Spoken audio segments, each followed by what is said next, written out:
Your commentator is Robert Stevenson.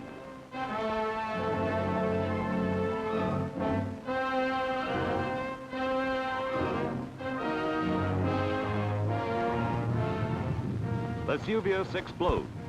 Italy's historic volcano bursts into the most fearsome and devastating eruption in 70 years. Over the fiery crater, a great pall of smoke and lava dust spirals into the sky, a giant specter of endless grief for the Italian people. Suffering under many years of brutal fascism, then German occupation, then Allied bombing, then the devastation of battle, now it is Vesuvius. At least once in every century of the Christian era, it has hurled disaster. The city of Pompeii was buried when the huge mountain first thundered into volcanic life in the year 79 AD. Thousands of Italians perished. Excavations have revealed their tragic story. This was a pleasure resort of wealthy Romans almost 1,900 years ago. Rising 4,000 feet above the fertile plain of Campania, Vesuvius lazily pours forth a harmless curtain of smoke. Naples, 10 miles from the slumbering peak, lies in comparative safety except for the deluge of volcanic ash that will blanket the city. Then, with a few warning rumbles, Vesuvius belches fire, flame, and molten rock in a fearsome spectacle. Tons of ash and cinders are borne skyward, while fiery lava streams down into the doomed valleys. The overflowing crater erupts with a mounting temperature of liquid steel close to the summit, which carries its fiery heat long after it loses incandescence. The Italian people are stunned. The crushing mass of lava moves relentlessly toward towns in the valley, an all-consuming force from 30 to 90 feet high, throwing off terrific heat and sulfurous fumes as it ignites everything combustible in its path.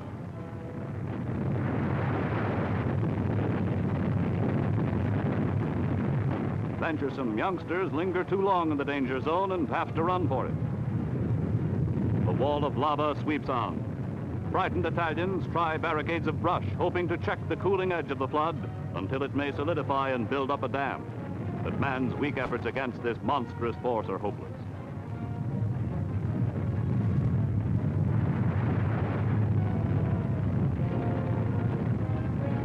Mushrooming into the sky, the enormous gray-black pall of smoke fills the air with cinders for miles around.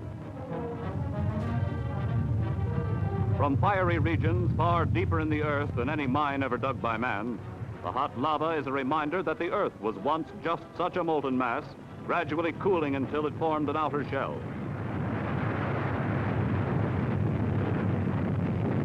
This phenomenon is simply a weak spot in the shell. From the flaming depth, the liquid rock is forced to the surface by the pressure of the Earth's crust. As it boils from the crater of Vesuvius, lava may have a temperature of more than 2,000 degrees Fahrenheit. And in this major eruption, it carries the terrific heat far down the slopes of the mountain. It carries a crushing weight that dooms cities and towns.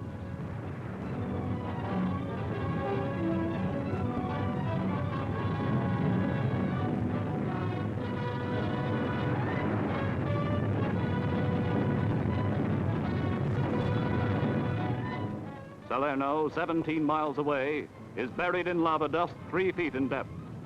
An army bulldozer helps to clear streets, and soldiers, aided by the people, labor to enable military traffic to move. A costly disaster is soon apparent. The people of San Sebastiano are warned to leave their homes as the moving wall of molten rock grinds to the very edge of the city. There is time only to save a few pitiful possessions. The burning mass is already threatening to engulf them as it comes on at 3 feet a minute, and nothing stops the flow.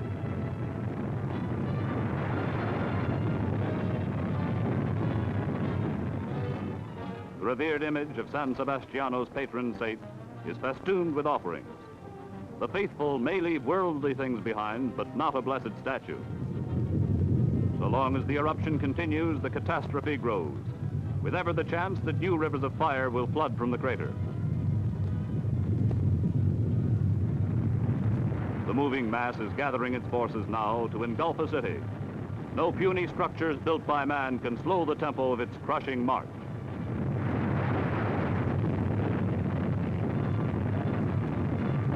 Already, smoke and dust from crashing walls are seen, as fire spread with the flow of the lava tide into the heart of the city itself.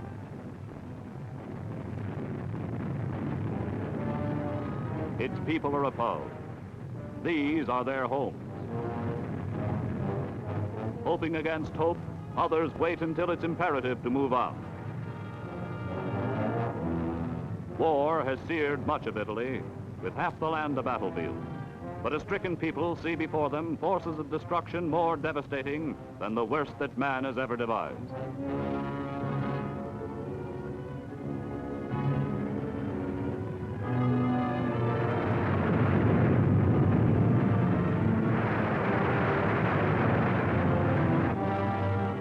More people are ordered to evacuate.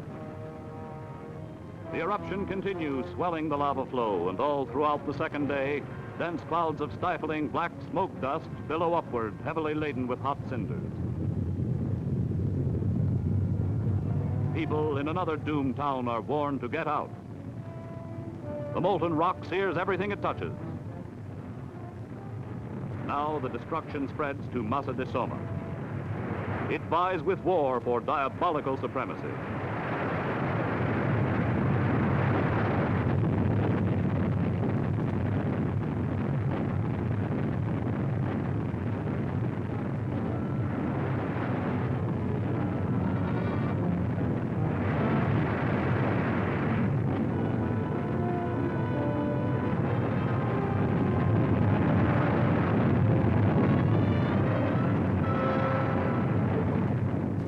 Orphans of war, hardened to bombing and shelling, are benumbed by this new terror.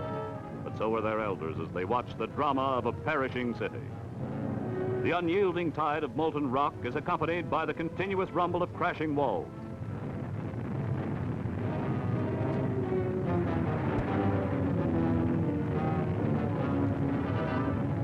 Faces reflect the tragic scene.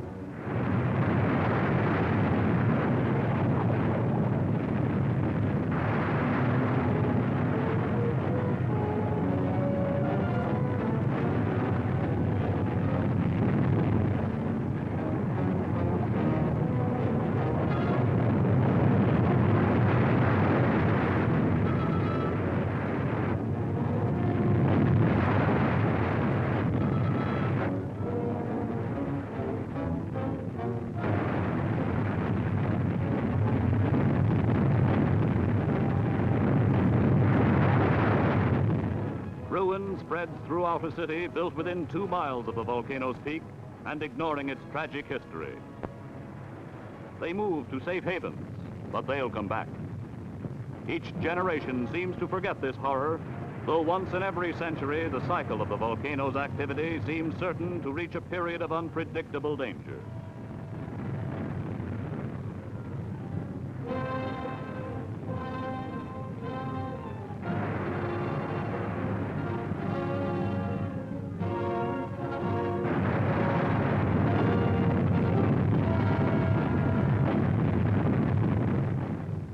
The crater pours forth its blackish pall in giant clouds of lava dust, but it covers the land with precious ash that makes the earth fertile, and grapes will grow again to produce a wealth of wine.